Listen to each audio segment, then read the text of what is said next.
ಇವತ್ತು ಒಂದು ದುರ್ದಿನ ಅಂತ ಹೇಳಬೇಕು. ಯಾಕೆಂದರೆ ಒಬ್ಬ ವ್ಯಕ್ತಿ ಒಂದು ರಾಜಕೀಯ ಜೀವನದಲ್ಲಿ 25 ವರ್ಷಗಳ ಕಾಲ ಸವಿಬೇಕು ಅನ್ನೋ ಸಾಮಾನ್ಯದಲ್ಲ. ಯಾವುದೋ ಒಂದು ಪ್ರೇರಿತ ಕಪೋಕಲ್ಪಿತ ಒಂದು ಕಂಪ್ಲೇಂಟ್ಗೋಸ್ಕರ ಒಬ್ಬನ ಚರಿತ್ರೆಯನ್ನು ಹಾಳು ಮಾಡೋ ಉದ್ದೇಶನೂ ಇದಾಗಿರ್ಬೋದು. ಯಾಕೆಂದರೆ ನಿಮ್ಮೆಲ್ಲರ ನೆಚ್ಚಿನ ಸಂಸದರು ಮತ್ತು ಮಾಜಿ ಮಂತ್ರಿಗಳಾದಂಥ ಡಾಕ್ಟರ್ ಕೆ ಸುಧಾಕರ್ ಅವರ ಮೇಲೆ ಈಗ ಆಗಿರುವಂಥ FIR ವಿರುದ್ಧ ನಾವು ನಮ್ಮ ನೆಲಮಂಗಲ ತಾಲೂಕಿನಾದ್ಯಂತ ಒಂದು ಪ್ರೆಸ್ ಮೀಟ್ ಮಾಡಬೇಕು ಅಂತ ಅಂದ್ಕೊಂಡು ಇವತ್ತು ನಿಮ್ಮನ್ನೆಲ್ಲ ಕರೆಸಿದ್ದೀವಿ. ತಾವೆಲ್ಲರೂ ಬಂದಿದ್ದೀರಿ. ಇಲ್ಲಿ ನಾಗೇಶ್ ಮತ್ತು ಮಂಜು ಅನ್ನೋರು ಏನು ಮಾಡ್ತಾರೆ, ನಮ್ಮ ಸುಧಾಕರ್ ಹೆಸರು ಹೇಳ್ಕೊಂಡು ದುಡ್ಡು ತೊಗೊತಾರೆ. ದುಡ್ಡು ತೊಗೊಂಡು ನಮ್ಮ ಬಾಬು ಅನ್ನೋರು ಇರ್ತಾರೆ, ಅವರು ಜಿಲ್ಲಾ ಪಂಚಾಯತಿ ಟೆಂಪ್ರವರಿ ಡ್ರೈವರ್ ಆಗಿ ಕೆಲಸ ಮಾಡ್ತಿರ್ತಾರೆ. ಅವ್ರಿಗೆ ನಾವು ಪರ್ಮನೆಂಟ್ ಕೆಲಸ ಮಾಡಿಸ್ಕೊಡ್ತೀವಿ ಅಂತ ಹೇಳ್ಬಿಟ್ಟು ಅವ್ರು ಈಸ್ಕೊತಾರೆ. ಅವ್ರು ಈಸ್ಕೊಂಡು ದುಡ್ಡನ್ನ ಸುಮಾರು ಒಂದು 5 ವರ್ಷ ಆಗಿರುತ್ತೆ. 5 ವರ್ಷದಿಂದ ಹಿಂದೆಗಡೆ ಈಸ್ಕೊಂಡಿರ್ತಾರೆ. ಸುಧಾಕರ್ ಸಾಹೇಬ್ರಿಗೆ ಹತ್ರ ನಾವು ಮಾತಾಡಿದ್ದೀವಿ, ನಿಮಗೆ ಕೆಲಸ ಪರ್ಮನೆಂಟ್ ಮಾಡಿಸ್ಕೊಡ್ತೀವಿ ಹಾಗೆ ಹೀಗೆ ಅಂತ ಹೇಳ್ಬಿಟ್ಟು ಈಸ್ಕೊಂಡಿರ್ತಾರೆ. ಈಸ್ಕೊಂಡೋದಾದ್ಮೇಲೆ ಅವರು ಕೆಲಸನೂ ಆಗಿರಲ್ಲ, ಏನೂ ಆಗಿರಲ್ಲ. ಪಾಪ ನಮ್ಮ ಬಾಬು ಅವರು ಮೊನ್ನೆ ಒಂದು ನಮ್ಮ ಜಿಲ್ಲಾ ಪಂಚಾಯತಿ ಆವರಣದಲ್ಲೇ ಒಂದು ನೇಣಿಗೆ ಶರಣಾಗಿ ಆತ್ಮಹತ್ಯೆ ಮಾಡ್ಕೊಂಡಿರ್ತಾರೆ. ಭಗವಂತ ಅವರಿಗೆ ಆತ್ಮಕ್ಕೆ ಶಾಂತಿ ಕೊಡಲಿ ಅಂತ ನಾವೆಲ್ಲರೂ ಕೇಳ್ಕೊಳ್ತೇವೆ. ಮತ್ತು ಆ ಕುಟುಂಬಕ್ಕೆ ನ್ಯಾಯ ದೊರಕಿಸುವಂಥ ವಿಚಾರ ಕೂಡ ನಾವೆಲ್ಲ ಭಾಗಿಯಾಗ್ತೇವೆ. ಇದು ನೋಡಿ, ಇವರು ಬಾಬು ಅವರು ಬರೆದಿರೋ ಡೆತ್ ನೋಟ್ ನಿಮಗೆ ಕೊಡ್ತೀನಿ. ಆಮೇಲೆ ಬಾಬು ಅವರು ತೀರೋಕ್ಕಿಂತ ಮುಂಚೆಗೆ ಬರೆದಿರೋಂಥ ಡೆತ್ ನೋಟು. ಅವ್ರ್ಯಾರು ಸ್ವತಃ ಅವ್ರಿಗೆ ಏನೇನೋ ಸಮಸ್ಯೆ ಆಗಿದೆ, ಆ ಸಮಸ್ಯೆಗೆ ಯಾರ್ಯಾರು ಮಾಡಿದ್ರು ಅನ್ನೋದಕ್ಕೆ ಬರೆದಿರೋವಂಥ ಡೆತ್ ನೋಟ್ ಇದು. ಈ ಡೆತ್ ನೋಟಲ್ಲಿ ಎಲ್ಲಿಯೂ ಕೂಡ ಸುಧಾಕರ್ ನೇರವಾಗಿ ಅವ್ರ ಹತ್ರ ದುಡ್ಡು ತೊಗೊಂಡಿದ್ದೀನಿ ಅಥವಾ ಸುಧಾಕರ್ ಅವರ ನೇರವಾಗಿ ನಾವು ದುಡ್ಡು ಕೊಟ್ಟಿದ್ದೀವಿ, ಸುಧಾಕರ್ ಅವ್ರ ಹತ್ರ ಮಾತಾಡಿದ್ದೀವಿ ಅಂತ ಯಾರೂ ಬಾಬು ಆಗಲಿ ಎಲ್ಲೂ ಹೇಳಿಲ್ಲ. ಇಲ್ಲಿ ಎಲ್ಲೂ ಹೇಳಿದ್ರದ ಮೇಲೆ ನಮ್ಮ ಡಾಕ್ಟರ್ ಸುಧಾಕರ್ ಅವ್ರ ಮೇಲೆ A1 ಆರೋಪಿ ಅಂತ ಮಾಡ್ತಾರೆ. ಈಗ ಒಂದು ಡೆತ್ ನೋಟಲ್ಲಿ ಒಂದು ಹೆಸರು ಬಂದಿದ್ದ ತಕ್ಷಣವೇ ಅದನ್ನು ತನಿಖೆಗೆ ಒಳಪಡಿಸಿ ಇವರು ಈಸ್ಕೊಂಡಿದ್ದಾರಾ ಇಲ್ವಾ ಏನೋ ಒಂದು ಕೂಲಂಕುಷ ಪರಿಶೀಲನೆ ಮಾಡಿದಿಲ್ದಂಗೆ ಅವ್ರನ್ನ A1 ಆರೋಪಿ ಅಂತ ಮಾಡ್ತಾರೆ. ಯಾಕೆಂದರೆ ಇದು ತೇಜೋವಧೆ ಅಲ್ಲದೆ ಮತ್ತಿನ್ನೇನಾಗ್ತದೆ. ಈಗ ಇವರಿಬ್ಬರು ದುಡ್ಡು ಇಸ್ಕೊಂಡಿದ್ದೇವೆ ಅಂತ ಹೇಳ್ತಾರೆ. ಅದನ್ನು ದುಡ್ಡು ಸುಧಾಕರ್ ಇವ್ರು ಕೊಟ್ಟಿದ್ದೀವಿ ಅಂತಲೂ ಎಲ್ಲೂ ಹೇಳಲ್ಲ. ಯಾರು ನಮ್ಮ ಬಾಬುನೂ ಕೂಡ ಎಲ್ಲೂ ಹೇಳಲ್ಲ. ಬಾಬುನೂ ಕೂಡ ಸುಧಾಕರ್ ಅವ್ರ ಹತ್ರಕ್ಕೆ ನೇರವಾಗಿ ನಾನು ಹೋಗಿ ಮಾತಾಡಿದ್ದೀನಿ, ಅವ್ರಿಗೆ ನಾನು ದುಡ್ಡು ಕೊಟ್ಟಿದ್ದೀನಿ ಅಂತಲೂ ಎಲ್ಲೂ ಹೇಳಲ್ಲ ಅಲ್ವಾ, ಎಲ್ಲೂ ಹೇಳಲ್ಲ. ಈ ಡೆತ್ ನೋಟಲ್ಲಿ ಎಲ್ಲೂ ಹೇಳಲ್ಲ. ಏನು ಹೇಳ್ದಿಲ್ಲದ ಮೇಲೆ ಇವ್ರ ಮೇಲೆ ಅಲಿಗೇಷನ್ಸ್ ಹೆಂಗಾಗ್ತೈತೆ? ಅಲಿಗೇಷನ್ ಮಾಡೋದಾದ್ಮೇಲೆ ನೀವು A1 ಆರೋಪಿ ಹೆಂಗೆ ಮಾಡ್ತೀರಾ? ಇದನ್ನು ತನಿಖೆಗೆ ಏನು ಒಳಪಡಿಸೋದಿಲ್ವಾ? ಏನೋ ತನಿಖೆಗೆ ಒಳಪಡಿಸ್ತಿದ್ದಂಗೆ ನೀವು A1 ಆರೋಪಿ ಮಾಡೋದೇ ಆದರೆ ಇದು ರಾಜಕೀಯ ದುರುದ್ದೇಶ ಅಲ್ವಾ? ಇದು ರಾಜಕೀಯವಾಗಿ ಇವ್ರನ್ನ ಮುಗಿಸ್ಬೇಕು ಅನ್ನೋದು ಷಡ್ಯಂತ್ರ ಅಲ್ವಾ? ಇದನ್ನ ಮಾನ್ಯ ಪೊಲೀಸ್ ಇಲಾಖೆ ಮತ್ತು ಸರ್ಕಾರದವರು ಮತ್ತು ಅಲ್ಲಿರುವಂಥ ಈಗಿನ ಶಾಸಕರಾದಂಥ ಪ್ರದೀಪ್ ಈಶ್ವರ್ ಅವರು ಮತ್ತು ಜಿಲ್ಲಾ ಉಸ್ತುವಾರಿ ಮಂತ್ರಿಗಳು ಇವರೆಲ್ಲ ಸೇರಿಕೊಂಡು ನಮ್ಮ ಸನ್ಮಾನ್ಯ ಶ್ರೀ ಸುಧಾಕರ್ ಅವ್ರ ಮೇಲೆ ತೇಜೋವಧೆ ಮಾಡ್ತಾ ಇದ್ದಾರೆ. ಅವ್ರನ್ನ ರಾಜಕೀಯವಾಗಿ ಮುಗಿಸ್ಬೇಕು ಅಂತ ಅಂದಿದ್ದಾರೆ ಅಂತ ಇದನ್ನೆಲ್ಲ ಷಡ್ಯಂತ್ರ ಮಾಡಿ ಯಾವುದೇ ಒಂದು ಅವ್ರ ಮೇಲೆ ಅಲಿಗೇಷನ್ಸ್ ಮಾಡೋಕ್ಕಾಗಿರಲಿಲ್ಲ. ಇದೊಂದು ಅಲಿಗೇಷನ್ ಸಿಕ್ತು. ಇದನ್ನ ರಾಜಕೀಯವಾಗಿ ಪಳಗಿಸ್ಕೊಂಡು ಅದನ್ನು ಅವ್ರ ಮೇಲೆ ಒಂದು FIR ಮಾಡಿಸುವಂಥ ಹುನ್ನಾರ ನಡೆದಿದೆ. ಇದನ್ನ ನಾವು ನಮ್ಮ ನೆಲಮಂಗಲ ತಾಲೂಕಿನಾದ್ಯಂತ ಉಗ್ರವಾಗಿ ನಾವು ಖಂಡಿಸ್ತೀವಿ. ದಯಮಾಡಿ ತಮ್ಮಲ್ಲಿ ಕೇಳ್ಕೊಳೋದೇ ಎಷ್ಟು, ಏನೇ ಒಂದು ಕಂಪ್ಲೇಂಟ್ ಬಂದರೆ ಅದನ್ನು ಪರಿಶೀಲನೆ ಮಾಡಿ. ತಾವು ಎಲ್ಲ ತಮ್ಮ ವಿವೇಚನೆಯಲ್ಲೇ ನಡೀತಾ ಇದೆ. ಸರ್ಕಾರ ನಿಮ್ಮದೇ ಇದೆ. ಹಾಗೆಯೇ ನಮ್ಮ MP ಸಾಹೇಬ್ರನ್ನು ಕೂಡ ನೇರವಾಗಿ ಹೇಳಿದ್ದಾರೆ, ನಾವು ಇದರಲ್ಲಿ ಯಾವುದೇ ಕಾರಣಕ್ಕೂ ಆ ವ್ಯಕ್ತಿ ನನಗೆ ಸಂಬಂಧನೇ ಇಲ್ಲ, ಆ ವ್ಯಕ್ತಿ ನಾವು ನೋಡೇ ಇಲ್ಲ ಅಂತಲೇ ಹೇಳಿದ್ದಾರೆ. ಮತ್ತು ಇನ್ನೂ ಒಂದು ಹೆಜ್ಜೆ ಮುಂದಕ್ಕೆ ಹೋಗಿ ನೀವು ಯಾವುದೇ ತನಿಖೆ ಮಾಡಿದ್ರೂ ಕೂಡ ನಾವು ಅದಕ್ಕೆ ಸ್ಪಂದಿಸ್ತೀವಿ ಅಂತಲೇ ಹೇಳಿದ್ದಾರೆ. ನಾವು ಹೇಳೋದೇನೆಂದರೆ, ಇಷ್ಟೆಲ್ಲ ಹೇಳಾದ್ಮೇಲೂ ಕೂಡ ಒಬ್ಬ ರಾಜಕೀಯವಾಗಿರೋವಂಥ ವ್ಯಕ್ತಿನ ಮತ್ತು ಈ ಒಬ್ಬ ಪ್ರೆಸೆಂಟ್ ಇರೋವಂಥ ಶಾಸಕ MP ಅವ್ರ ಮೇಲೆ ನೀವು A1 ಆರೋಪ ಮಾಡೋದಾದರೆ ಎಷ್ಟು ಸರಿ? ಇದೊಂದಾಯ್ತಾ? ಇನ್ನೊಂದು 4 ತಿಂಗಳು ಮುಂಚೆ ನಮ್ಮ ಮಡಿಕೇರಿ ಅಲ್ಲಿ ಒಂದು ಇನ್ಸಿಡೆಂಟ್ ನಡೀತದೆ. ತಮ್ಮ ಮಾಧ್ಯಮಗಳಲ್ಲಿ ಎಲ್ಲ ನೀವು ಬಿತ್ತರಿಸ್ತೀರಾ. ಏನಂತ ಅಂದರೆ, ನಮ್ಮ ವಿನಯ್ ಸೋಮಣ್ಣ ಅನ್ನೋರು BJP ಕಾರ್ಯಕರ್ತರು ಅವ್ರು ಏನು ಮಾಡ್ತಾರೆ, ನಮ್ಮ ಪೊನ್ನಣ್ಣ, ನಮ್ಮ ಮಡಿಕೇರಿ ಶಾಸಕರಂತ, ಕಾಂಗ್ರೆಸ್ ಶಾಸಕರಂತ ಪೊನ್ನಣ್ಣವ್ರ ಮೇಲೆ ಒಂದು ಅವ್ರು ಮಾಡಿದಂಥ ಒಂದು ಕೆಲಸದ ಇದ ಮೇಲೆ ಒಂದು ಇದರಲ್ಲಿ ಅದು ಇದರಲ್ಲಿ ಮೀಡಿಯಾದಲ್ಲಿ ಒಂದು ಸ್ಟೇಟಸ್ ಹಾಕೊಂತಾರೆ. ಆ ಸ್ಟೇಟಸ್ ಹಾಕಾದ್ಮೇಲೆ ಅವ್ರಿಗೆ ಕೊಟ್ಟಂಥ ಕಿರುಕುಳ ಅಷ್ಟಿಷ್ಟಲ್ಲ. ಅವರು ಒಬ್ರು ಗುತ್ತಿಗೆದಾರರಾಗಿರ್ತಾರೆ. ಗುತ್ತಿಗೆದಾರರಾಗಿ ಅವ್ರಿಗೆ ಅಷ್ಟು ಹಲವಾರು ದುಡ್ಡುಗಳು ಬರಬೇಕಾಗಿರ್ತೈತೆ. ಅದರ ಆ ವಿಚಾರವಾಗಿ ಶಾಸಕರ ಹತ್ರ ಹಲವಾರು ಬಾರಿ ಮಾತಾಡ್ತಾರೆ, ಮೆಸೇಜ್ಗಳಲ್ಲಿ ಇರ್ತವೆ, ಫೋನ್ಗಳು ಮಾಡ್ತಾರೆ, ಎಲ್ಲ ಮಾಡ್ತಾರೆ. ಅದೆಲ್ಲ ತಮ್ಮ ಮಾಧ್ಯಮ ಮಿತ್ರರಿಂದ ನಿಮ್ಗಳ ನಮಗೆ ಬಂದಿದ್ದು. ಅದಾದ್ಮೇಲೆ ಅವ್ರಿಗೆ ಗುತ್ತಿಗೆದಾರಿಗೆ ಕಿರುಕುಳ ತಾಳಾರ್ದ ಏನು ಮಾಡ್ತಾರೆ, ಸತ್ತೋಗ್ತಾರೆ. ಅವರನ್ನು ಡೆತ್ ನೋಟ್ ಬರೆದಿಟ್ಬಿಟ್ಟು ಮರಣ ಆಗ್ತಾರೆ.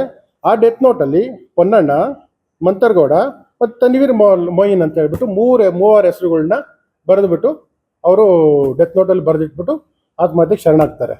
ಆದರೆ ಇಲ್ಲಿ ಈಗಿರೋ ಸರ್ಕಾರ ನಮ್ಮ ಸುಧಾಕರ್ ಅವ್ರನ್ನ ಈಗ ಸೇರಿಸ್ಬೇಕು ಅನ್ನೋದೇ ಇದ್ಮೇಲೆ ಅವ್ರನ್ನ ಪೊನ್ನಣ್ಣವ್ರನ್ನೂ ಸೇರಿಸ್ಬೇಕಲ್ವಾ? ಪೊನ್ನಣ್ಣವ್ರನ್ನೂ ಸೇರಿಸ್ಬೇಕಲ್ಲ. ಯಾಕೆಂದ್ರೆ ನಮ್ಮ ಸರ್ಕಾರ, ನಮ್ಮ ರಾಜ್ಯದಲ್ಲಿರುವಂಥ ಸಂವಿಧಾನ ಒಂದೇ, ಎಲ್ಲರಿಗೂ ಕಾನೂನು ಒಂದೇ. ಒಂದು ಡೆತ್ ನೋಟಲ್ಲಿ, ಇವಾಗಿರೋ ಡೆತ್ ನೋಟಲ್ಲಿ ಸುಧಾಕರ್ ಅವ್ರ ಹೆಸರು ಸೇರಿಸಿದ್ದಾರೆ. ಅವ್ರನ್ನ ತಕ್ಷಣ ಅವ್ರನ್ನೆಲ್ಲ ಕರೀತಾರೆ, ಅವ್ರನ್ನ ಆ ಮಹಿಳೆನ ಕರೀತಾರೆ, ಅವ್ರ ಕಂಪ್ಲೇಂಟ್ ಕೊಡಕ್ಕೆ ಬಂದವ್ರು ಕರೀತಾರೆ, ಒಳಗಡೆ ಕರ್ಕೊಂಡು ಹೋಗ್ತಾರೆ. ಅವ್ರು ಬರ್ಕೊಂಡ್ ಬಂದಿದ್ದ ಕಂಪ್ಲೇಂಟ್ನ ಹರಿದಾಕ್ತಾರೆ. ಇವ್ರಿಗೆ ಹೆಂಗ್ ಬೇಕು ಅಂತ ಕಂಪ್ಲೇಂಟ್ ಕೊಟ್ಬಿಟ್ಟು A1 ಆರೋಪಿನ ಮಾಡ್ತಾರೆ. ಈ ನಮ್ಮ ಸುಧಾಕರ್ ಸಾಹೇಬ್ರದ್ದು ಇದರಲ್ಲಿ ನೇರವಾಗಿ ಅವ್ರು ಯಾವತ್ತೂ ಮೀಟು ಕೂಡ ಮಾಡಿರಲ್ಲ, ಅವನ್ನ ಯಾರು ಬಾಬು ಹತ್ರದ್ದು ಮಾತಾಡಿರಲ್ಲ, ಅವ್ರಿಗೆ ಗೊತ್ತೇ ಇರಲ್ಲ. ಇವರಿಬ್ರು ಕೂಡ ಸುಧಾಕರ್ ಅವ್ರಿಗೆ ಗೊತ್ತಿರಲ್ಲ. ಎಲ್ಲಾಗ್ಲಿ ಒಂದು ಪ್ರೆಸ್ ಮೀಡಿಯಾದಲ್ಲಾಗ್ಲಿ ಅಥವಾ ಎಲ್ಲಾಗಲಿ ಒಂದು ಭಾವಚಿತ್ರ ಆಗಲಿ ಎಲ್ಲಾನ ಕಂಡಿದ್ದೀರಾ? ಎಲ್ಲೂ ಇಲ್ಲ. ನಮ್ಮ MP ಅವರು ಹೇಳಿದ್ದಾರೆ ಅವರಿಬ್ಬರ ಮುಖ ಪರಿಚಯನೇ ಇಲ್ಲ ಅಂತ. ಆದ್ರೂ ಇವ್ರ ಮೇಲೆ ನೀವು ಅಲಿಗೇಷನ್ ಅಲ್ಲಿ A1 ಆರೋಪಿ ಮಾಡ್ತೀರಾ. ಅದೇ ಪೊನ್ನಣ್ಣವ್ರ ಮೇಲೆ ಯಾಕೆ ಮಾಡಲ್ಲ? ನಾವು ಇಡೀ ನಮ್ಮ ಬಿಜೆಪಿ ಕಾರ್ಯಕರ್ತರೆಲ್ಲ ಹೋಗಿ ಸ್ಟ್ರೈಕ್ ಮಾಡಾದ್ಮೇಲೆ ತನ್ವೀರ್ ಮೊಯಿನ್ ಅನ್ನೋರ ಮೇಲೆ ಒಂದು ಕಂಪ್ಲೇಂಟ್ ರೈಸ್ ಮಾಡ್ತೀರಾ. ಅದಾದ್ಮೇಲೆ ಮಂತರ್ಗೌಡ ಮೇಲೆ ಮಾಡ್ತೀರಾ. ನಿಮ್ಗೊಂದು ನ್ಯಾಯ, ಇವ್ರಿಗೊಂದು ನ್ಯಾಯನಾ? ಈ ತರ ನೀವು ಅಲಿಗೇಷನ್ಸ್ ಮಾಡಿಕೊಂಡು ಸರ್ಕಾರನ ಅಭಿವೃದ್ಧಿ ಕೆಲಸಗಳಲ್ಲಿ ತೊಡಗಿಸ್ಕೊಳ್ಳಿ. ಯಾಕೆಂದ್ರೆ ಒಬ್ಬರನ್ನ ಕೆಡಿಸೋದಿಕ್ಕೇನೆ, ಒಬ್ಬರನ್ನ ತೇಜೋವಧೆ ಮಾಡೋದಕ್ಕೇನೆ ನೀವು ಸಮಯ ಕೊಟ್ಕೊಂಡು ಕೂತ್ಕೊಂಡ್ರೆ ಅಭಿವೃದ್ಧಿ ಕೆಲಸ ಎಲ್ಲಿ ಮಾಡ್ತೀರಾ? ಯಾಕೆ ಅಷ್ಟ ಮೇಲೆ ಅವ್ರ ಮೇಲೆ ಕಣ್ಣು? ಜನಗಳು ನೋಡ್ತಾ ಇದ್ದಾರೆ ಸ್ವಾಮಿ, ಜನಗಳು ನೋಡ್ತಾ ಇದ್ದಾರೆ. ಯಾರ್ಯಾರು ಯಾವ ಕಾರ್ಯಕ್ರಮಗಳನ್ನ ಹೆಂಗೆ ಮಾಡ್ತಿದ್ದಾರೆ ಅಂತ ಪ್ರತಿಯೊಬ್ಬ ಜನ ನೋಡ್ತಾ ಇರ್ತಾನೆ. ಇವತ್ತು ಏನೇನಾಗೈತೆ ಅಂತ ಎಲ್ಲ ಗೊತ್ತಿದೆ. ಇವತ್ತೊಂದು ಗುಂಡಿ ಮುಚ್ಚಕ್ಕೆ ನಿಮ್ಮ ಹತ್ರ ದುಡ್ಡಿಲ್ಲ. ಆ BBMP ಹೋದ್ರೆ ಈ ನಮ್ಮ ಗೂಗಲ್ ಮ್ಯಾಪ್ ಅಲ್ಲಿ ಈ ರೋಡಲ್ಲಿ ಹೋದ್ರೆ ಆ ರೋಡ್ ಕ್ಲೋಸ್ ಅಂತ ತೋರಿಸುತ್ತೆ. ತಿರ್ಗಾ ಮತ್ತೆ ಇನ್ನೊಂದ್ ಕಡೆ ತಿರ್ಕೊಂಡ್ರೆ ಆ ರೋಡು ಕ್ಲೋಸ್ ಅಂತ ತೋರಿಸುತ್ತೆ. ಇನ್ನೊಂದ್ ಕಡೆ ಹೋದ್ರೆ ಆ ರೋಡು ಕ್ಲೋಸ್ ಅಂತ. ಎಲ್ಲ ಅಗದು ಒಂದು ಅಡಿಕೆಲೆ ಹೋದಂಗೆ ಉಗಿದು ಬಿಟ್ಟಿದ್ದೀರಾ. ಇದು ಗ್ರೇಟರ್ ಬೆಂಗಳೂರು. ನಮ್ಮ ನೆಲಮಂಗಲ ತಾಲೂಕಲ್ಲಿ ಯಾವ ರಸ್ತೆಗಾನ ಹೋಗಿ ಎಲ್ಲ ಗುಂಡಿ, ಎಲ್ಲಿ ಬೇಡ, ನೆಲಮಂಗಲ ಟೌನಲ್ಲೇ ಎಲ್ಲಿ ಹೋದ್ರು ಗುಂಡಿ. ಈ ಅಭಿವೃದ್ಧಿ ಕೆಲಸ ಮಾಡಿ. ಯಾಕೆ ಒಬ್ಬರನ್ನ ಟಾರ್ಗೆಟ್ ಮಾಡಿ ಅವ್ರನ್ನ ತೇಜೋವಧೆ ಮಾಡ್ತೀರಿ? ಯಾಕೆಂದ್ರೆ ಅವರು ಒಂದು 25 ವರ್ಷ ರಾಜಕೀಯ ಜೀವನದಲ್ಲಿ ಇರ್ತಾರಲ್ಲ, 25 ವರ್ಷ ಸೆವೆಸ್ಬೇಕು ಅನ್ನೋ ಸುಮ್ಮನೆ ವರ್ಷನ ಅವರು ಹಲವಾರು ಕೆಲಸಗಳು ಮಾಡ್ಕೊಂಡ್ ಬಂದಿರ್ತಾರಲ್ಲ, ಅವ್ರು ತೇಜೋವಧೆ ಮಾಡ್ದಂಗಲ್ವಾ? ರಾಜಕೀಯದಿಂದ ಅವ್ರ ಜೀವನ ಮುಗಿಸ್ದಂಗಲ್ವಾ? ಈ ತರ ಮಾಡೋದು ಬಿಟ್ಬಿಟ್ಟು ನೀವು ನಿಮ್ಮ ಅಭಿವೃದ್ಧಿ ಕೆಲಸ ಮಾಡಿ. ಸರ್ಕಾರ, ಭಗವಂತ ಮತ್ತೆ ಜನಗಳು ನಿಮ್ಗೆ ಆಶೀರ್ವಾದ ಮಾಡಿದ್ದಾರೆ, ಅದನ್ನು ಒಳ್ಳೆ ರೀತಿ ಬಳಸ್ಕೊಳ್ಳಿ. ಈ ರೀತಿ ಕೆಟ್ಟ ಬಳಸ್ಕೊಂಡು ಯಾಕೆ ಇನ್ನೊಬ್ರು ತೇಜೋವಧೆ ಮಾಡ್ತೀರಾ? ನಾವಿನ್ ಕೇಳ್ಕೊಳೋದಿಷ್ಟೇ, ಪರಿಶೀಲನೆ ಮಾಡಿ. ನಮ್ಮ ಸಾಹೇಬ್ರನ್ನು ಕೂಡ ತನಿಖೆಗೆ ಸಹಕರಿಸ್ತೀವಿ ಅಂತ ಹೇಳಿದ್ದಾರೆ. ಈ ಕೂಡಲೇ ಅದನ್ನ ನೀವು FIR ರದ್ದು ಮಾಡಿಬಿಟ್ಟು ತನಿಖೆ ಮಾಡಾದ್ಮೇಲೆ FIR ರದ್ದು ಮಾಡಿ. ಯಾವ್ದಿದೆ ಎತ್ತಿದೆ ಅಂತ ಕೂಲಂಕುಷ ಪರಿಶೀಲನೆ ಮಾಡಿ. ನಿಮ್ಗೆ ಕಣ್ಣೆದುರುಗಡೆನೆ ಅವರಿಬ್ರು ಇದ್ದಾರೆ, ಮತ್ತೆ ಸತ್ತೋದವರು ಮತ್ತೆ ಅವ್ರ ಕುಟುಂಬನೂ ಅಲ್ಲೇ ಇದೆ, ಮರಣ ಹೊಂದಿದವ್ರ ಕುಟುಂಬನೂ ಅಲ್ಲೇ ಇದೆ. ಕರ್ಸ್ಬಿಟ್ಟು ತನಿಖೆ ಮಾಡಿ. ಹಿಂಗೆ ಒಬ್ಬರನ್ನ ಜನಪ್ರತಿನಿಧಿಗಳ ಮೇಲೆ ನೀವು FIR ಮಾಡಿಬಿಟ್ಟು ಈ ಥರ ಮಾಡ್ಕೊಂಡು ಕೂತ್ಕೊಂಡ್ರೆ ಪ್ರಯೋಜನ ಇರಲ್ಲ. ನಾವು ಹೇಳೋದಿಷ್ಟೇ, ದಯಮಾಡಿ ಇನ್ನು ಮುಂದೇನಾದ್ರೂ ಈ ಥರ ತೇಜೋವಧಿ ಕೆಲಸಗಳನ್ನ ಮಾಡೋದು ಬಿಟ್ಟು, ಈ ಥರ ರಾಜಕಾರಣಗಳನ್ನ ಈನ ಕೆಲಸ ಮಾಡೋದು ಬಿಟ್ಬಿಟ್ಟು ಅಭಿವೃದ್ಧಿ ಕೆಲಸಗಳ ಕಡೆ ನೀವು ಗಮನ ಹರಿಸಿ ಅಂತ ಹೇಳ್ತಾ, ಮುಂದಿನ ದಿನಗಳಲ್ಲಿ ಏನಾದರೂ FIR ಏನಾದರೂ ರದ್ದು ಮಾಡಲಿಲ್ಲ ಅಂದರೆ ಮುಂದಿನ ನಾವು ಹಂತದಲ್ಲಿ ನಾವೆಲ್ಲರನ್ನು ಒಂದು ರ್ಯಾಲಿ ಮುಖಾಂತರ ಹೋಗಿ ಒಂದು DC ಮತ್ತು ತಹಶೀಲ್ದಾರ್ ಕಚೇರಿಗೆ ಹೋಗಿ ಒಂದು ಮೆಮೊರಂಡಮ್ ಕೊಡಬೇಕು ಅನ್ನೋ ಕಾರ್ಯಕ್ರಮ ನಾವು ಮಾಡ್ಕೊಂಡಿದ್ದೀವಿ. ಮತ್ತು ನಮ್ಮ ಮಿತ್ರ ಪಕ್ಷವಾದ NDAನು ಕೂಡ, ನಮ್ಮ JDS ಅನ್ನು ಕೂಡ ಜೊತೆ ಸೇರಿಸ್ಕೊಂಡು ಇನ್ನೊಂದು ಕಾರ್ಯಕ್ರಮ ಮಾಡಬೇಕು ಅಂತ ಅನ್ಕೊಂಡಿದ್ದೀವಿ. ತಾವು ನಮ್ಮ ಮಾಧ್ಯಮದ ಮೂಲಕ ನಾವು ಕೇಳ್ಕೊಳೋದಿಷ್ಟೇ, ತಾವುಗಳು ಯಾವ ಸತ್ಯ ಇದೆ ಅದನ್ನು ಪ್ರಸಾರ ಮಾಡಿ. ಯಾವುದನ್ನ ನೀವು ಸಪೋರ್ಟ್ ಮಾಡಬೇಕು ದಯಮಾಡಿ ನೀವು ಸಪೋರ್ಟ್ ಮಾಡಿ ಅಂತ ಹೇಳ್ತಾ ನಾನು ಮಾತು ಮುಗಿಸ್ತೇನೆ. ನಾನು ಸಾಯ್ತೀನಿ ಅಂತ ಗೊತ್ತಿರುತ್ತೆ. ಈ ಕಾಂಗ್ರೆಸ್ನವ್ರಿಗೆ ಮೊದಲೇ ಗೊತ್ತಿಬಿಟ್ಟಿರ್ತದಲ್ಲ. 10 ಲಕ್ಷ ಅಂತ ಹೇಳ್ತಾರೆ, ಮತ್ತೆ ಇನ್ನೊಂದು 1 ಲಕ್ಷ ಅಂತ ತೋರಿಸಿದ್ದಾರೆ. ಇದು ಯಾವುದು ದುಡ್ಡು ಅವ್ರವ್ರ ವ್ಯವಹಾರಗಳು ಮಾಡ್ಕೊಂಡಿದ್ದಾರೆ ಅಷ್ಟೇ ಹೊರ್ತು, ಅವರಿಬ್ರು ಯಾರು ನಮ್ಮ ಮಂಜುನಾಥ್ ಅಂತ ಏನಿರ್ತಾರೆ ಮತ್ತೆ ಬಾಬು ಅಂತ ಏನಿರ್ತಾರೆ ಅವರೆಲ್ಲ ಹಣದ ವ್ಯವಹಾರ ಮಾಡ್ಕೊಂಡಿರ್ತಾರೆ. ಅದು ಏನ್ ಕೊಡ್ಸ್ತಾರೋ ಏನ್ ಬಿಡಿಸ್ತಾರೋ ಅವ್ರವ್ರಿಗೆ ಗೊತ್ತಿರುತ್ತೆ. ಇದರಲ್ಲಿ ಅನಾವಶ್ಯಕವಾಗಿ ಸುಧಾಕರ್ ಅವ್ರ ಹೆಸರು ಹೆಂಗೆ ತುರ್ಕಿದ್ದೀರಾ? ಒಂದು ಇದು ನೋಡಿ, 6ನೇ ತಾರೀಕು ಡೆತ್ ನೋಟ್ ಬರ್ದಿರೋದು, ಇದು 7ನೇ ತಾರೀಕು ಅವ್ನು ಸೂಸೈಡ್ ಮಾಡ್ಕೊಂತಾನೆ. ಅಂದರೆ ಒಂದಿನ ಮುಂಚೆಗೇನೆ ಎಲ್ಲ ಪ್ಲ್ಯಾಂಡ್ ಆಗಿ ಮಾಡಿಕೊಂಡು ಮಾಡಿರ್ತಾರೆ. ಇದು ಪಾಪ ಇವತ್ತು ಅವ್ರು ತೀರೋಗಿದ್ದಾರೆ, ಅವ್ರ ಆತ್ಮಕ್ಕೆ ಶಾಂತಿ ಸಿಗಲಿ. ಯಾಕೆಂದರೆ ಈ ಸತ್ಯ ಅಸತ್ಯತೆ ಎಲ್ಲ ಅವ್ರು ಬದುಕಿದ್ರೆ ಗೊತ್ತಾಗಿರೋದು. ಇದನ್ನ ತನಿಖೆ ಮಾಡ್ಬೇಕು, ಇದನ್ನೇ ನಾವು ಕೇಳ್ತಾ ಇರೋದು. ತನಿಖೆ ಮಾಡಿಬಿಟ್ಟು ಯಾವ ಸತ್ಯ ಯಾವ್ದು ಅಸತ್ಯ ಅನ್ನೋದು ತನಿಖೆ ಮಾಡಬೇಕಾಗಿರೋ ವಿಚಾರ ಪೊಲೀಸ್ ಡಿಪಾರ್ಟ್ಮೆಂಟ್ ಇಂದು. ದಯಮಾಡಿ ನೀವು ತನಿಖೆ ಮಾಡಿ ಅಂತ ನಾವು ಕೇಳ್ಕೊಳ್ತೀವಿ ಅಷ್ಟೇ. ಇದು 6ನೇ ತಾರೀಕೇನೆ ಎಲ್ಲರ ಕೈಯಲ್ಲೂ ಇರುತ್ತೆ, ಎಲ್ಲ ವಾಟ್ಸಪ್ಪಲ್ಲಿ ಇರ್ತದೆ. 6ನೇ ತಾರೀಕು ಆಲ್ಮೋಸ್ಟ್ ನಿಮಗೆ ಸಾಯಂಕಾಲ ಟೈಮಲ್ಲಿ ಎಲ್ಲ ವಾಟ್ಸಪ್ಗಳಲ್ಲಿ ಇರ್ತೈತೆ. ಅವಾಗ ಈಗೆಲ್ಲ ನಮ್ಮ ಕಾಂಗ್ರೆಸ್ ಬುದ್ಧಿವಂತರು ಓಡಾಡ್ತಾರಲ್ಲ, ಅವರೆಲ್ಲ ಹೋಗ್ಬಿಟ್ಟು ಇದೇ ಜಿಲ್ಲಾ ಪಂಚಾಯತಿ ಆವರಣದಲ್ಲಿ ಇವ್ನು ಕರೆಸ್ಬಿಟ್ಟು ಮಾತಾಡಿ ಏಕಪ್ಪ ಸಾಯ್ತಾ ಇದೆಯಾ ಅಂತೆಲ್ಲ ಉಳಿಸ್ಕೊಂಬೋದಾಗಿತ್ತು. ಅದನ್ನ ಯಾವ ಕೆಲಸನ ಅವ್ರು ಮಾಡಲಿಲ್ಲ. ಯಾಕೆ ಮಾಡಲಿಲ್ಲ? ಇದು ರಾಜಕೀಯವಾಗಿ ಬೇಕಿತ್ತು, ಇದೊಂದು ಬೇಸಿಕ್ ಬೇಕಿತ್ತು. ಇದು ಏನಂದ್ರೆ, ಇನ್ನು ಒಬ್ಬರ ಮನೆ ಬೆಂಕಿ ಬಿದ್ದರೆ ನಾವು ಒಂದು ಮೈ ಕಾಯಿಸ್ಕೊಳ್ಳೋಣ ಅನ್ನೋ ಬುದ್ಧಿಗಳು ಇರ್ತೈತಲ್ಲ, ಆ ಥರ ರಾಜಕಾರಣಿಗಳು ಇದನ್ನೆಲ್ಲ ಕಾಯ್ತಾ ಇರ್ತಾರೆ. ಕಾದು ಇದಕ್ಕೆ ಕೆಲಸ ಮಾಡ್ಕೊಂತಾರೆ. ಈ ಒಂದು ನಾಟಕಕ್ಕೆ ಪಾಪ ನಮ್ಮ ಸಂಸದರು ಸಿಗಾಕೊಂಡವ್ರೆ, ಹೊರಬರ್ತಾರೆ. ಯಾಕೆಂದ್ರೆ ನಮ್ಮ ನ್ಯಾಯಾಂಗ ವ್ಯವಸ್ಥೆಯಲ್ಲಿ ನಮ್ಗಳಿಗೆ ನಂಬಿಕೆ ಇದೆ.